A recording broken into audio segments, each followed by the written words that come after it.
Hello friends, मेरा नाम है सी आनंद शर्मा और आज हम बात करेंगे पावर सेक्टर के बारे में। ये वीडियो थोड़ी सी लंबी हो सकती है तो अंत तक बने रहिएगा।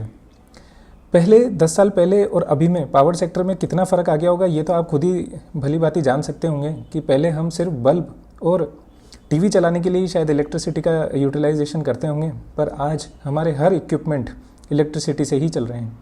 Air conditioner, washing machine, fridge, car, telecommunication, ये सब चीज़ें आपके इलेक्ट्रिसिटी पे ही निर्भर करती हैं।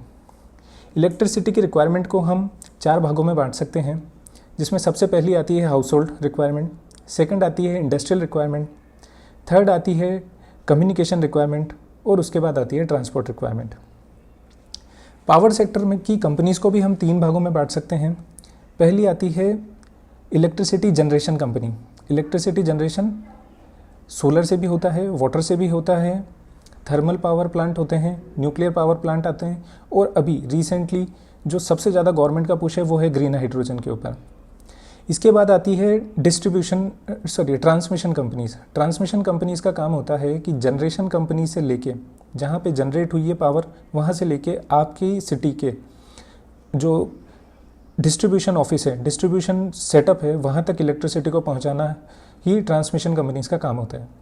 थर्ड होती है डिस्ट्रीब्यूशन कंपनीज़। फॉर एग्जांपल जैसे हमारे झालावाड़ में है JVVNL, जयपुर विद्युत वितरण निगम लिमिटेड। इसका काम होता है डिस्ट्रीब्यूशन, यानी कि इलेक्ट्रिसिटी लास्ट माइल कंज्यूमर तक पहुंचाने का काम इनका होता है। पिछले 10 सालों में इंडिया की इलेक्ट्रिसिटी कंजम्पशन डबल हो चुकी है। इंडिया पूरे वर्ल्ड में 4th largest consumer of power है। अच्छा, पिछले वीडियो में हमने इस बारे में भी बात करी थी कि इंडिया की जो फास्टेस्ट ग्रोइंग इकोनॉमी है, तो फास्टेस्ट ग्रोइंग इकोनॉमी होने की वजह से हमारी पर कैपिटा GDP लगातार बढ़ रही है और आगे भी बढ़ने की बहुत उम्मीद है। जब पर कैपिटा इनकम इंसान की बढ़ती है तो डिस्पोजेबल इनकम जो उसके पास में होती है वो भी बढ़ती है। तो ये सब ट्रांसलेट होगी ज़्यादा पावर की रिक्वायरमेंट के ऊपर। ज़्यादा पावर की रिक्वायरमेंट ह्यूमन बींग्स को होने वाली है। गवर्नमेंट इसमें काफ़ी रिफॉर्म्स लेके आ रही है। पिछले 10 सालों में भी काफ़ी रिफॉर्म किए, जैसे 1 नेशन 1 ग्रिड, काफ़ी टैक्स ब्रेक दिए जा रहे हैं इलेक्ट्रिसिटी जनरेशन कंपनीज़ को। इसके अलावा पॉलिसी के रिफॉर्म्स हैं। बजट में काफ़ी कैपिटल एलोकेशन किया जा रहा है। 2070 तक गवर्नमेंट का टारगेट है नेट ज़ीरो एमिशन का पावर सेक्टर में। इसके अलावा अगर आप पावर सेक्टर में इन्वेस्ट करना चाहते हैं तो पावर सेक्टर की कंपनीज़ अलग अलग तरह की हैं। जैसे टॉप 10 कंपनीज़ के मैं नाम आपको बताता हूँ। Reliance industries limited, NTPC limited, Tata power, Adani energy solutions, Adani green energy, BPCL, HPCL, ONGC, इस तरह की कुछ कंपनीज़ हैं। ये लार्ज कैप कंपनीज़ हैं। इसके अलावा मिड कैप और स्मॉल कैप भी एक बहुत बड़ा यूनिवर्स है जिसमें पावर सेक्टर कंपनीज़ काम करती हैं।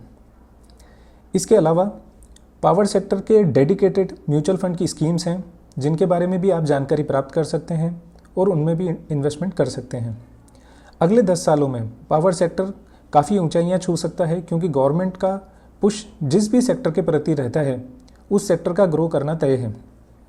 मेरा ऐसा मानना है कि अगर गवर्नमेंट किसी सेक्टर को सिंसियरली ले रही है और उसको आगे बढ़ाना चाहती है तो उस सेक्टर में हमें इन्वेस्टमेंट ज़रूर करना चाहिए।